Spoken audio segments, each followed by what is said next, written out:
At the age of 20, my younger brother James had a will, a 6-figure life insurance policy, and a neatly pressed uniform stored in plastic in the closet, just in case we needed it. I knew that he wanted to be buried in the churchyard near my grandparents because before his boots ever hit the ground in Iraq, we had a plan for his death. But what we didn't have a plan for was what was hidden in the sewage-filled gutter of a littered side street in Mosul. The improvised explosive device that blew up my brother blew up my life along with it and forever changed our path. As a child, my grandmother taught me to write something every day, even though no one will probably ever read it, because in the writing, you can find the meaning of it all, she would say. And so I kept writing after my brother was wounded, but it was joyless and flat. And when the Wounded Warrior Project invited me to a writer's workshop here in New York, I'll be honest with you, I almost didn't come because I didn't think I could share that pain. Much to my surprise, the procedure was not hurtful. It was comfortable and nurturing. Our mentors gently took our hands and led us to a picture window and said we could look through it and see anything that we wanted to write about. And what I saw was the strongest woman I ever knew.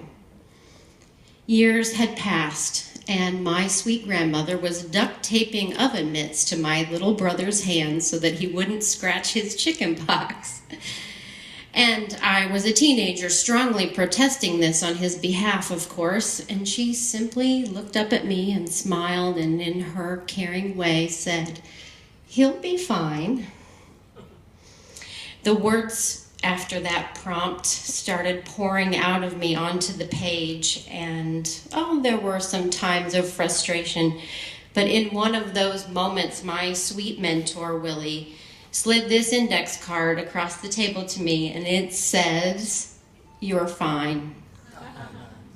Somehow, Willie had seen through my picture window too, and knew exactly what I needed to hear, that I was fine, that my brother would be fine, that my writing would be fine.